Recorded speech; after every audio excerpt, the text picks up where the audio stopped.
எபேசியர் 5ஆம் அதிகாரம் 14வது வசனத்திலே ஆண்டவர் தெளிவாக சொல்கிறார், தூங்குகிற நீ விழித்து மரித்தோரை விட்டு எழுந்திரு, அப்பொழுது கிறிஸ்து உன்னை பிரகாசிக்க பண்ணுவார் என்று சொல்லுகிறார்.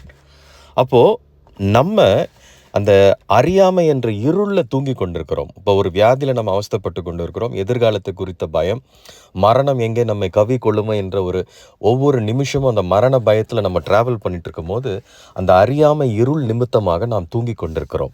அப்போ ஆண்டவர் சொல்லுகிறார், நீ விழித்தெழுந்து மரித்தோரை விட்டு எழுந்திரு. ஏனென்றால் உனக்குள்ள நான் வைத்திருக்கிற அபிஷேகம் மரித்தவர்களை என் நாமத்தில் நீ எழுப்புகிற அபிஷேகம். அதனால நீ அந்த இடத்துல பயந்து சோர்ந்து போகாத, என் வசனத்தை நீ உட்கொண்டு உன்னுடைய ஞானத்தை நீ ரெனியூ பண்ணிக்கோ. Renew your mind with my divine wisdom. அதுக்கப்புறம் நான் உன்னை பலப்படுத்தி எல்லாவித வியாதியிலிருந்தும் ஜெயம் கொள்ளும்படி உனக்குள்ள நான் ஜீவனாயிருந்து உனக்கு ஜீவன் பரிபூர்ணமாகும்படி நான் எல்லாவற்றையும் உனக்கு செய்து முடிப்பேன் என்று ஆண்டவர் நமக்கு வாக்களிக்கிறார்.